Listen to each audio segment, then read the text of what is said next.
Hey peeps. All right, right now I'm gonna cover what I carry in a day pack when I'm out in another country and I'm shooting YouTube videos to not stand out, to not be conspicuous, and to be safe. I know this looks weird because it's not a camera bag.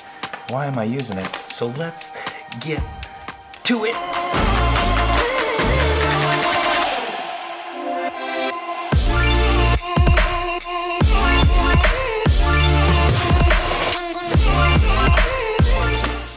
Okay, so I'm getting ready to put everything in my bag. I just did another video. You can see that video on the link. Let me get you here, get you close. All right.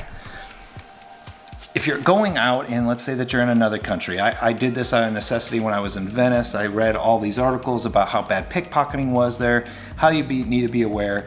I'm carrying thousands of dollars in camera equipment.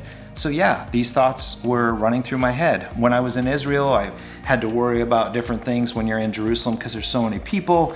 You're just carrying around a lot and you're worried about your footage being stolen because if they steal the camera, they steal. All these thoughts run in your head. Call me paranoid, but it's a real thing. So here's how I combat things when I'm out in the field. I actually went and got a day pack. I call it a day pack.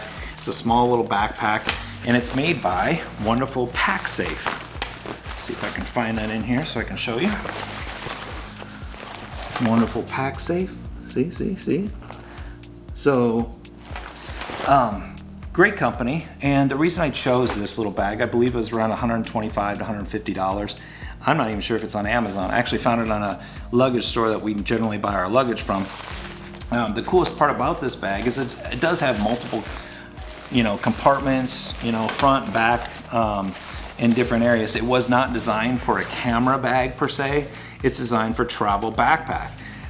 There's an RFID safe, so you can put your passport and stuff in here, and like credit cards, you don't have to worry about them being scammed. So that was a feature that I loved. But the coolest feature that I love the most is that I was looking and researching about slashers. So slashing became a thing for quite a while where you would have a backpack on and instead of somebody trying to steal the backpack, they would come up from behind you with a razor blade, slash the bottom of your backpack, and then everything that fell out, they would grab whatever they could and then they'd take off and run. I know it sounds brutal, but I've not seen this happen in a long time. Call me paranoid. But it was something that I was concerned about, especially when you throw in your GoPro in, you've got probably your drone in here, you might have your extra camera, your second shooter, whatever you're gonna put in this backpack. I was worried about that scenario. So this backpack, when I researched it, it actually has metal in it. It's actually not even, it's like a cross hatch that goes this way in different directions of a metal webbing. So anyone that wanted to slash it, it would still hold together, nothing would fall out. So it's actually got that. Actually, the metal runs through the straps themselves and runs down. So this is actually metal on the outside of the strap that runs through, and it's metal back into here. So let's give you an example. You have it on and somebody wants to take it. They want to maybe try to slash this, walk up and then grab the bag and run. You can't because it's all reinforced with metal cables. So the other cool part is that I would go and I would sit and I would eat, and of course you put your bag on the ground. What normally would happen, you're an easy target, the bag's sitting there, they run up, they grab the bag and take off. So a lot of times what I'll do is, again, call me paranoid, but I will take the strap and put the chair through it, and I might wrap it around a couple times and then I sit on the chair. So now when you grab the backpack, it can't be ripped out from underneath you. You have a moment or two to react. It might knock you off the chair, but you still have a moment or two to react on what's going on. And these are just the things that I do. Now, do I carry all of the stuff that I shot in the video as what's in my backpack? No, I don't. Generally what I'll put in here is I'll take my drone and I'll take a couple extra batteries and I'll take my Joby tripod. I'll put my passport in here, maybe some extra money. I'll keep money in a couple different places. I actually use another travel wallet that sits in the inside of my belt. I feel like when you go to some countries, I'm going to be in some areas that are going to be pretty shady, pretty shifty, and I stand out like a sore thumb. So if you're going to become a target, you have to have backup ways to combat that and still feel safe and free and get the shots and be friendly and not stand out like a sore thumb.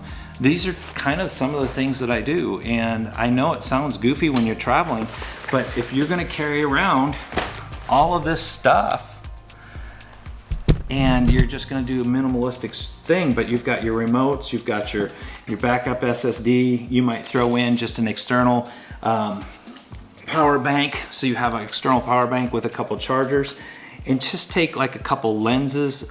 There's room in there to do that in this backpack, and you don't stand out. Like, you're not looking like you're a basically a guy walking around with a ton of camera equipment. You're kind of more of a touristy person, with the exception of the camera that you're shooting on, like I do, holding this wonderful camera up like a vlogger.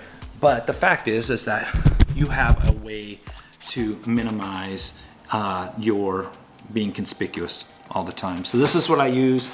I love this little tip, this little trick. And if you're traveling and you're worried, if you're a little, you know, the type of person that thinks through things, again, you should look it up. I don't get any Amazon money for sharing a link with you. I don't even know if there is a link for this. I just want you to see kind of how I do things. If you guys have better tips and better suggestions when you're traveling and you're shooting videos, shoot them my way. I'd love to know different travel tips. But these are my little hacks. This is what I do, and when I'm in the field, how I can run and gun. So, and get the footage and tell the stories that you guys enjoy so much.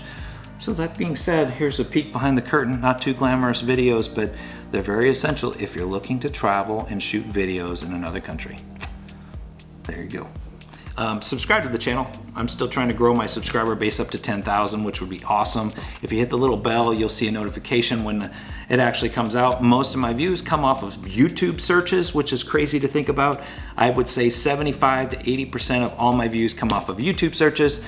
And if you just would like to see additional travel tips or tech tips or lifestyle stuff and my fun stuff, just click the subscribe button. That being said, I am out.